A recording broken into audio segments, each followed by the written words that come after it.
Hey everyone, it is Velvet. Welcome back to more Coffee Talk.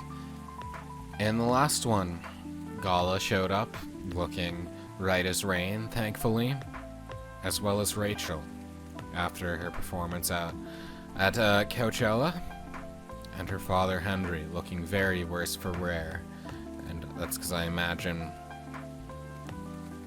he was part of these fights. Well, I suspect we're gonna get an update on that soon, so let's jump right in. But of course, happily ever after, Part 3. Romeo comes awake with a gasp, his mind already whirling as he tries to make sense of what's happening. Was it just a dream, he thinks? Please forgive him, dear readers, he's barely awake.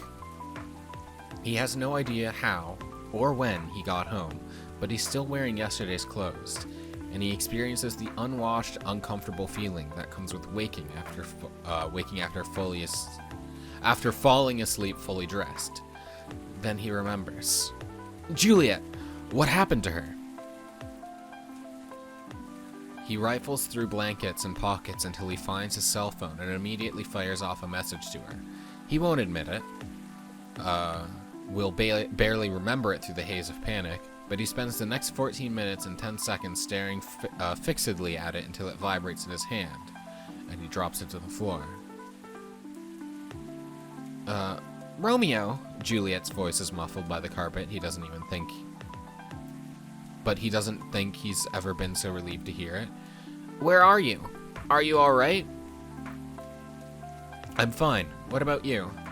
I'm okay. We need to talk. Something's definitely different. Romeo opens his mouth to agree before he even realizes how he feels. He's been so weighed down by his feelings for so long that he hadn't noticed that something changed until Juliet brought it up. Waking up has been bad for so long, but today he feels different. Today, he feels good. When Romeo arrives at the coffee shop, coffee shop mention, Juliet is already there. She waits patiently while he orders an Americano, patiently sipping her orange juice until he joins her. So, Romeo says, as he seats himself opposite of Juliet, what happened last night? She shrugs, shakes her head, the picture of honest confusion. I'm not sure, but I felt kind of light when I woke up this morning. Yeah, that's a good way of describing it. I feel like a part of me is missing. She nods in agreement, and they're quiet for a time. Juliet plays with her straw, the paper melting quickly in the icy remnants of her drink. She trails off and tries again. Do you actually remember what happened last night? Kind of. Romeo frowns and grimaces. I'm not sure, though. How do you feel about me now? Asks Juliet. He pauses to consider. I don't know. I still like you. A lot, in fact. But it's certainly a different kind of feeling to the last few months. That's exactly how I feel. He sighs explosively. What the hell happened? Juliet leans in, holds his gaze, lowers her voice. I'm not sure myself, but I have this theory. Maybe. And I know it sounds wild, but hear me out. Just maybe. The parts of us that fell in love with the others somehow left us last night. They separated themselves from this world, making their own where time loops, an exact moment over and over and over again. Romeo looks her in the eye without blinking for a long moment, then bursts out laughing. You're a complete madwoman, you know that? That's just... You're not even the one who likes sci-fi and fantasy. Oh, shut it, boyo. She huffs at him and crosses her arms as she leans back. No, seriously. He waves a hand at her. The fact that that theory came out of your mouth is crazier than the theory itself. Her lip twitches, and then she's laughing with him. And for a glorious moment, the air is filled with pure and uncomplicated good humor. When the laughter winds down, they each find that they can't stop grinning at the other. It's beautiful, and just like how it used to be. A thought occurs to Romeo, and he opens his mouth, and Juliet immediately points a finger at him. Shut up. He closes his mouth, but keeps grinning, hands held up in surrender. You can't say it isn't possible, though, she defends herself with a wry shrug. Romeo tilts his head. Nothing is impossible. So, what now? What now what? I mean, what happens to us now? He looks around and shrugs. We just live normally, I guess. It's been months, if not aeons, since I could talk to you normally like this, and honestly, feels awesome. She laughs, and it's been so much easier than it has been for a long time. Yeah, I know. She smiles at him. So, we're good then? We're better than good, I guess, answers Romeo. Good point, Juliet nods. Well made. After that, life goes on for Romeo and Juliet. They're still good friends. They both found their loves, the one who shares their interests, that doesn't force them to sacrifice too many things in life, yet still makes them feel like the happiest person on earth. They grow old together as good friends, not as lovers. And what about Romeo and Juliet who burn with love for each other? Readers, I'll tell you, that couple is still sitting on their bench in the park on that clear and perfect night, and they'll stay there until the end of time. They've created their own world without other people's meddling, judging, forcing compromises. For the rest of eternity, they'll have each other and their pure, naive love, and nothing will ever change that. Some people say that, on a clear night with the promise of dawn rain, when the Milky Way flows across the sky and the full moon hangs low, you can see a young couple sitting on a bench in the park, but only out of the corner of your eye, and only if you've room for romance in your soul. Is it true? You ask me. Does it matter? I reply. Surely it doesn't matter to anyone else on Earth, and it certainly matters to them. It's a sweet ending.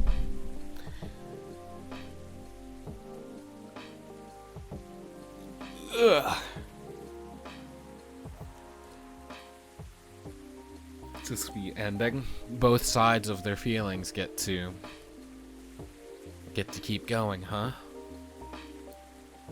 How nice to imagine.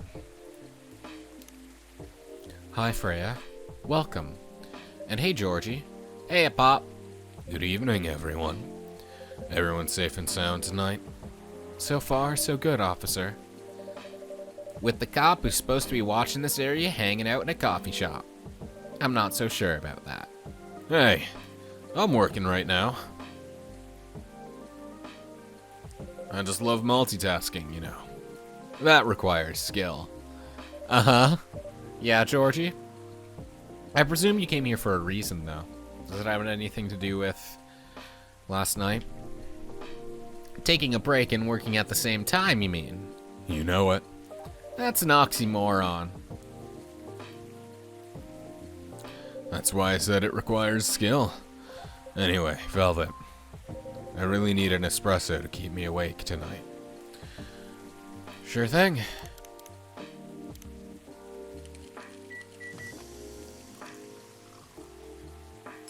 Here you are, Georgie. An energetic espresso to keep our officer upright on patrol. You and your sense of humor. Your espressos are always out of this world. Definitely better than mine or my wife's. It's not a competition, officer. It is for her. She thought if she could make a better one, I'd stop coming to this place so often. It's not happening anytime soon. So, anything special today? Surprisingly, no. That is a surprise, because, again, I expected you to be here to ask about yesterday. Gotta make sure this place is safe, though. What are you grinning about? I mean it. You were here the last 2 days, right? Yes, I was. And some crazy things happened here. And 2 days in a row. As if the gods were trying to give me first-hand experience to use in my story. Still fretting over your story, eh? Well, the deadline for my draft is getting nearer. Oh, yeah. How's it going? Quantity-wise, it's shaping up pretty well. Quality-wise, probably not great, because I didn't put you to sleep that one night. Man. Honestly, I'm pretty confident. Best of luck, then. Do you have any updates about the last 2 days of chaos? For the werewolf case? I spoke to Gala about it. What? Are you going to arrest him? Some officers at the precinct were talking about it, but in the end, we agreed not to do it, because he really helped a lot that night. We asked the folks in the hospital, and some other people in the area. Without him, we'd have had a lot more problems. He helped a lot, getting most of the werewolves safe in the hospital. I almost said getting most of the hospital safe in the werewolves. Too bad he couldn't lock himself up in time. Thankfully, he didn't hurt anyone. So, those who'd rather detain him can't do anything anyway. Phew, yeah, I'm relieved at that. I'd be pretty mad at you if they did arrest him. Me too. Hey, being mad at me wouldn't solve anything. I know. What about Rachel's dad? Any idea what happened? I'm not too sure myself. Most of it didn't happen around here. What? Yeah, it seemed like it happened out near Couchella. That's a long way away. I mean, it's not actually that far, but he wouldn't be able to walk it. Not in that state. So far, that's all I know.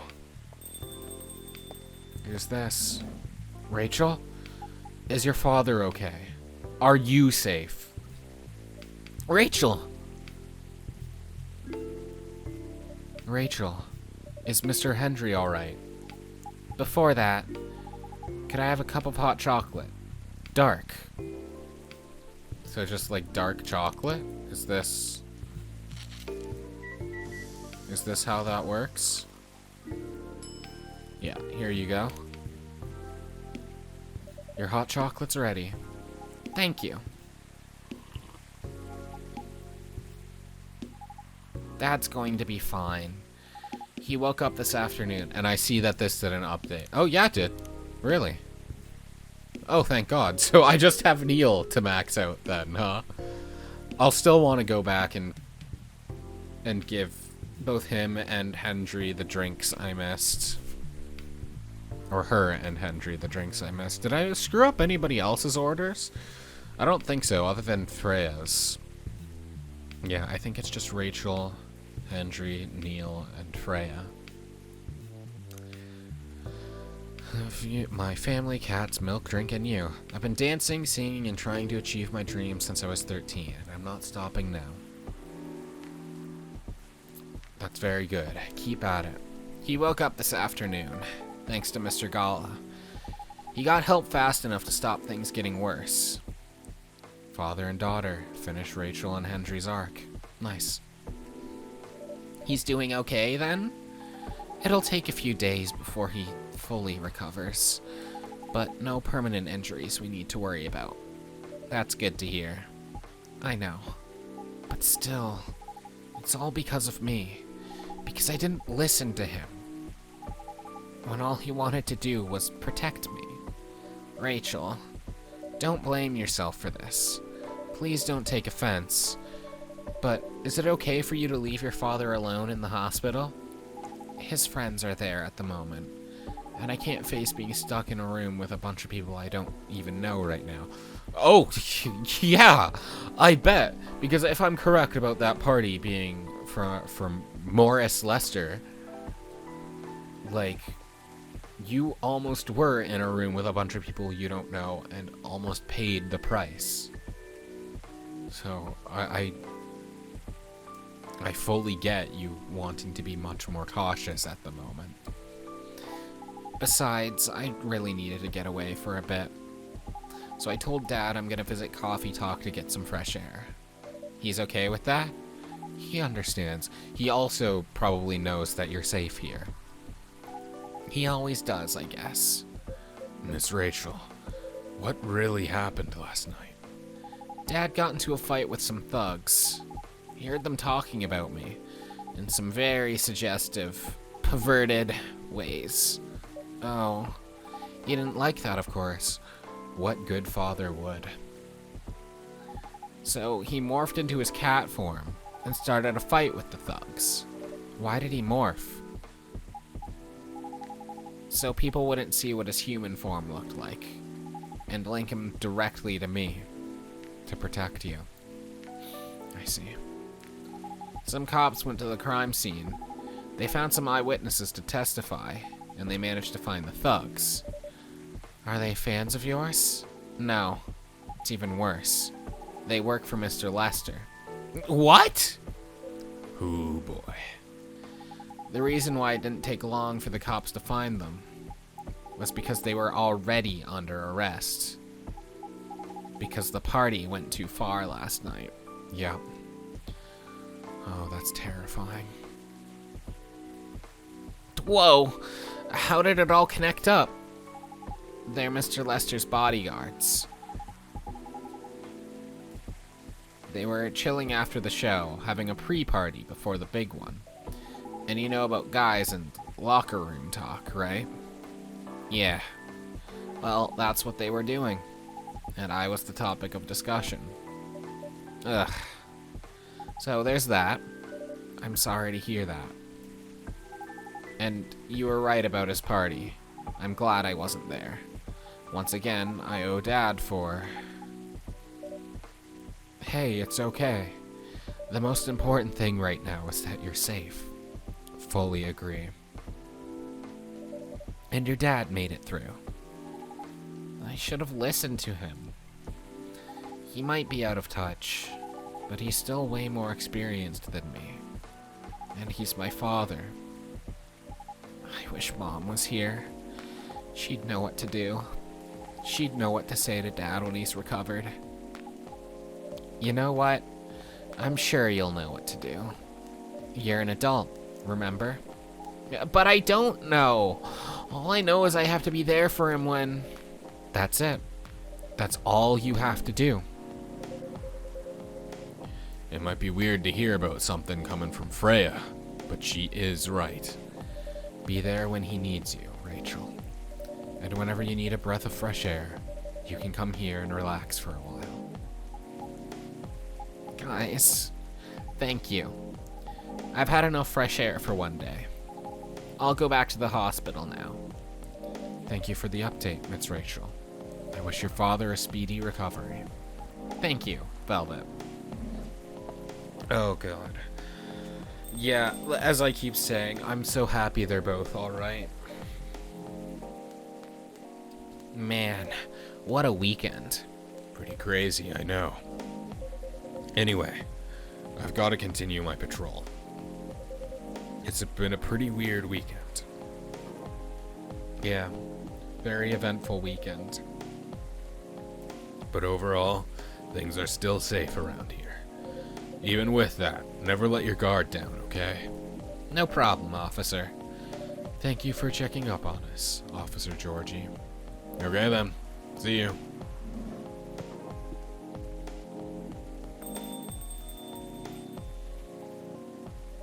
Are you going to leave as Frel as well, Freya?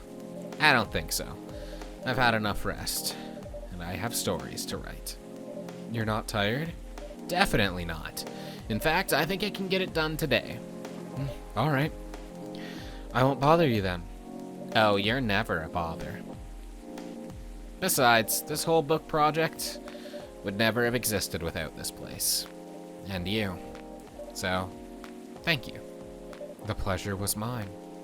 Now, I'm sure you shouldn't spend any more time on chit-chat. You've got a book to finish. No problem, boss. Oh, this day was much shorter than any other day in the game. Excuse me? I I guess it's just like an update day to make sure to let you know everything that happened.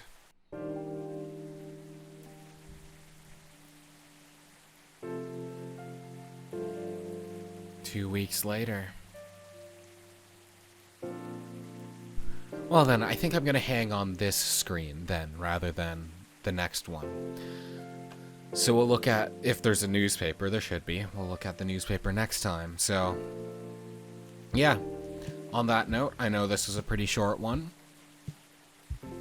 But thank you so very much for watching. I do hope you enjoyed. And if this is a 2 weeks later, it seems like we're in the epilogue, so... Until then, have a fantastic day, alright?